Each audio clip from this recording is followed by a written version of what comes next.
Hari Om. Start the prayer. Om Samasta Jana Kalyani Niratam Karunamayam Namami Chinmayam Devam Sadgurum Brahma Vidvaram Vasudeva Sutam Devam Kamsachanura Mardanam Devaki Paramanandam Krishnam Vande Jagadgurum Tameva Mata Cha Pita Tvameva Tvameva Bandhusya Sakha Tvameva Tvameva Vidya Dravidam Tvameva Tvameva Sarvam Amadeva Deva Tvameva Sarvam Gurudeva Deva. Hari Om.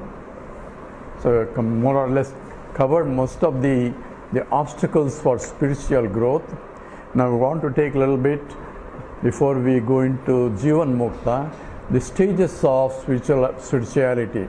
This is discussed in the 7th chapter of Panchadashi by Vidyaranya, and also in the Yoga Vasishta. There are the stages of 7 stages of the self-realization also discussed in the Yoga Vasishta. I will just briefly mention some of these things so that we have at least familiar with what this means. And in the discussion of this, also discussed by the Vichara by Nischala.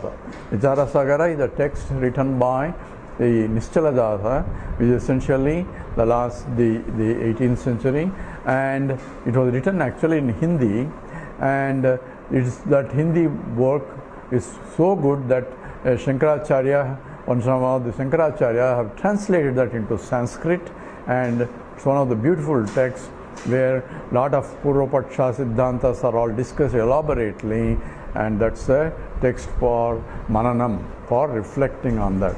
I have written a little bit of that. The first sloka itself is the invocation sloka, and that I have discussed in the Advaita forum, www.advaitaforum.com, where the Vichara text, particularly the Jnana Sloka, the invocation sloka, has been analyzed. That itself it discusses about the truth that has to be understood.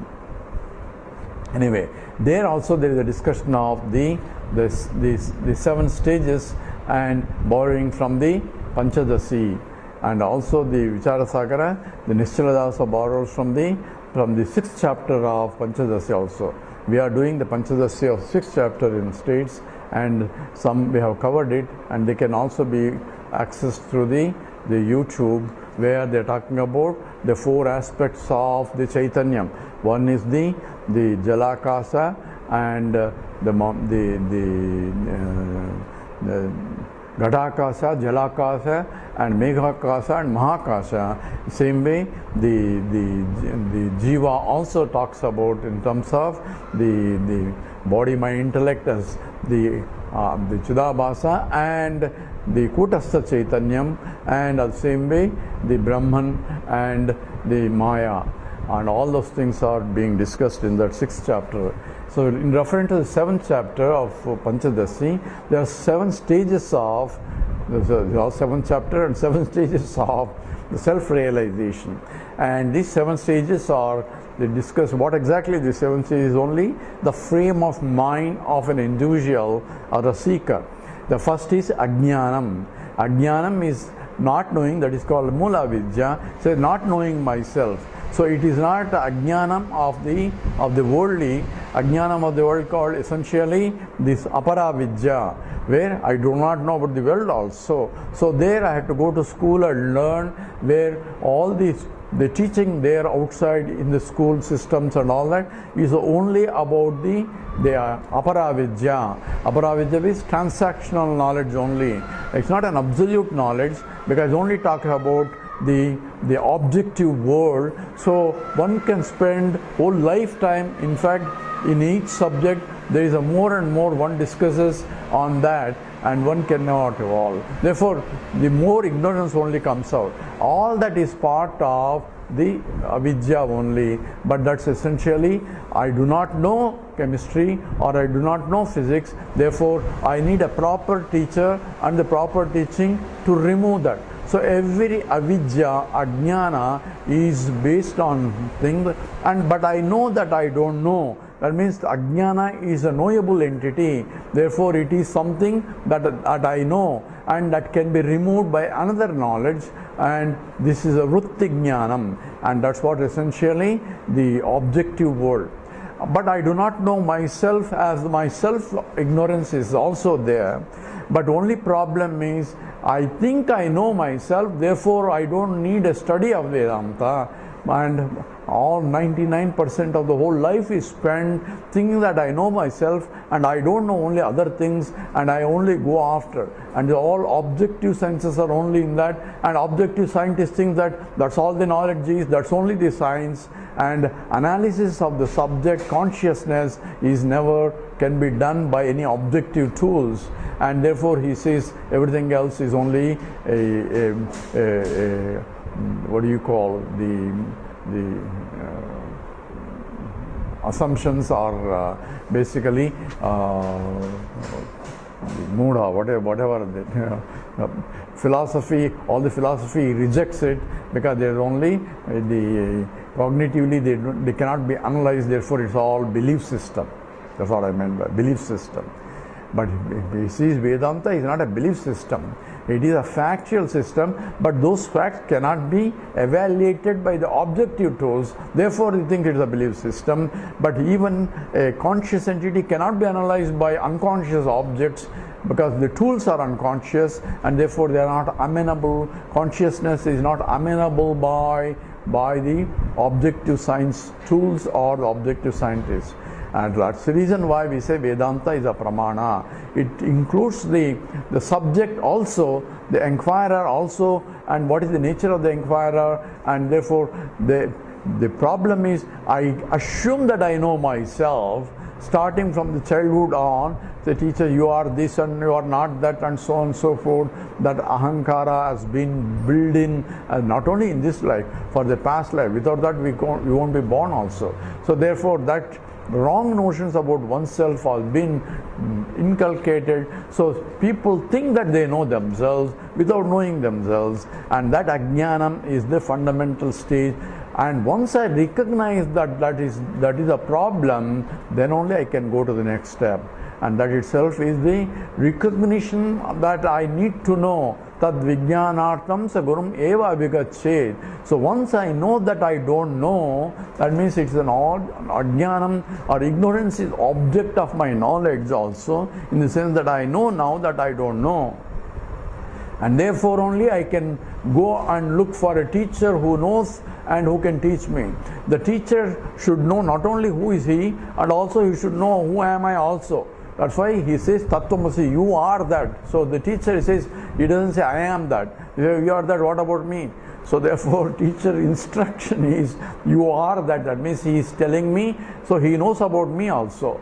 So not only he knows about himself, and he knows about me, because he knows that the self that he knows is he and one are the same. So that's what essentially the knowledge is. That is the first.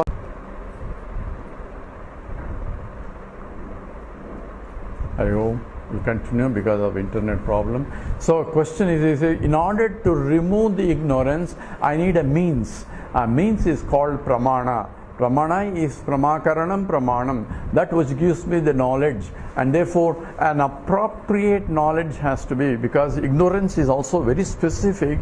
I have ignorance of chemistry, ignorance of physics, ignorance of something, and ignorance can only be removed by appropriate knowledge. So chemistry ignorance can only be removed by chemistry knowledge, and the physics ignorance can only be removed physics knowledge. So I have to go to an appropriate teacher who knows that field, and that's essentially is the avarana is covering is by the ignorance is covering it, and ignorance can only be uncovered by the pramana, by means of knowledge, where the knowledge will, once you remove the cover by a process, then the knowledge will be self-revealing or gets revealed. And that's essentially true in both the objective knowledge and in the subject, in the knowledge of my own self too. But the problem is I do not have the knowledge of the ignorance of myself. That is a major problem for across the board, where People don't think that they don't know themselves because they think they know themselves. In fact, that's how they introduce themselves. What they don't know is, they don't know the reality about themselves. What exactly they know is only false knowledge.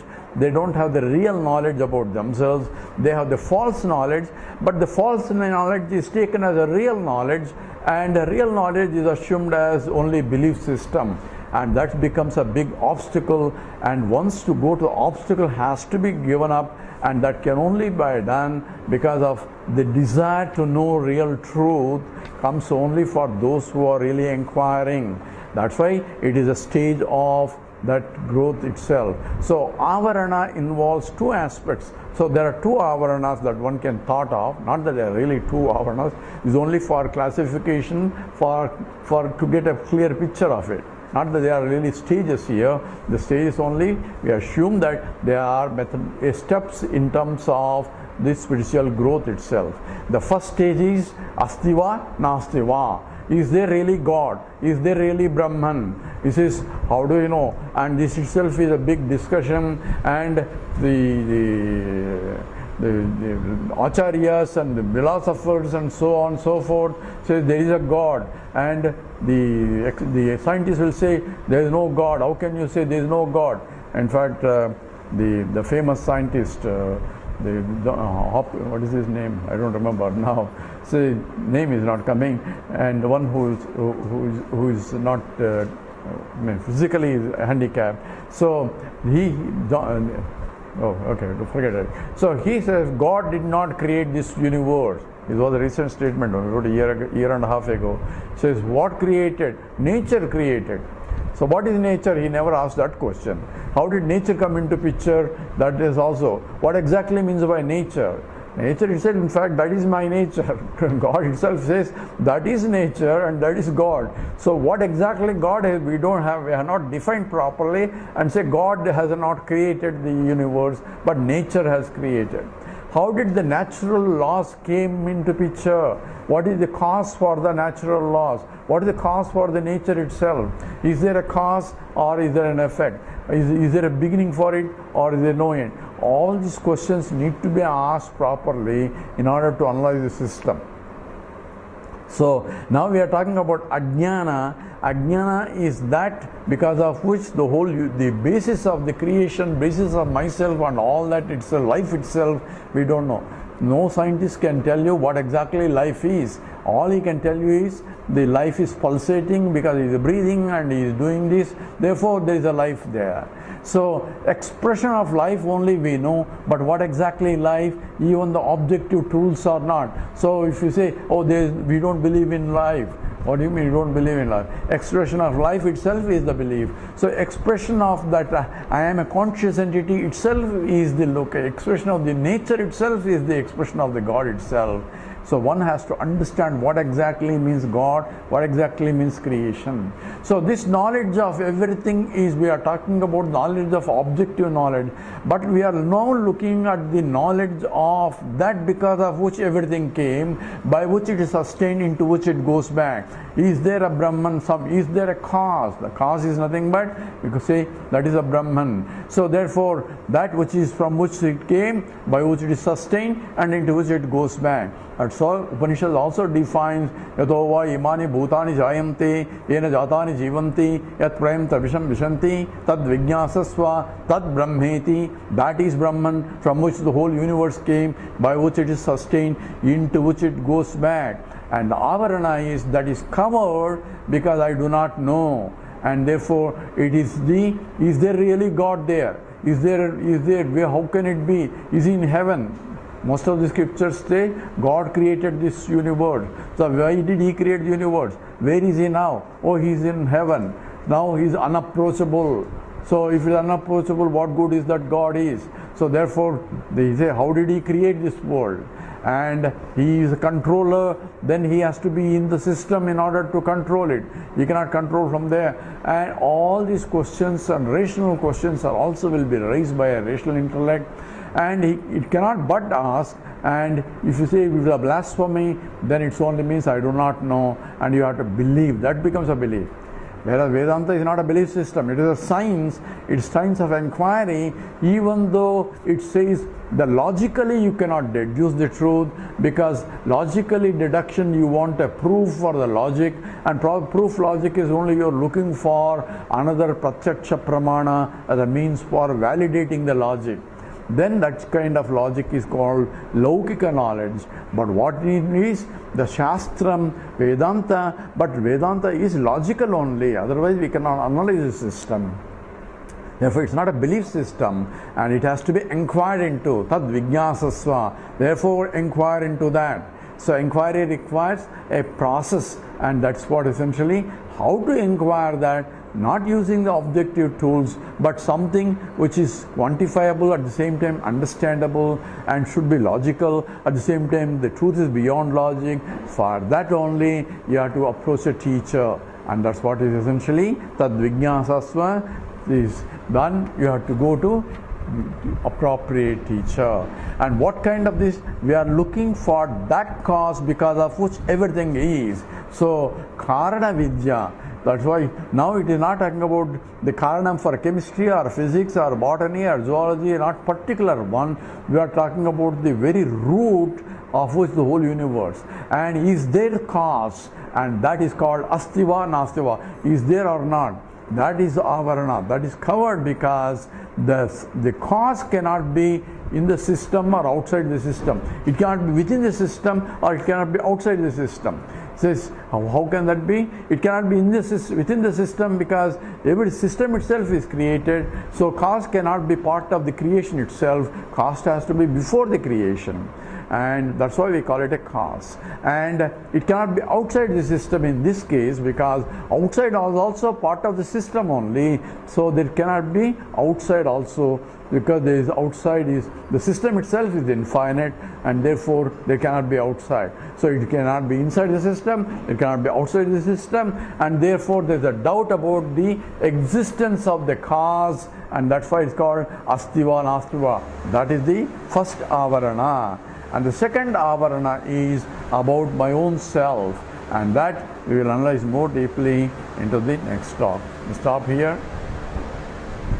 Om Purnamada Purnamidam Purnat Purnamudachyate Purnasya Purnamadaya Purnameva Vasishyate.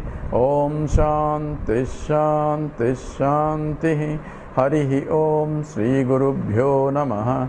Harihi Om.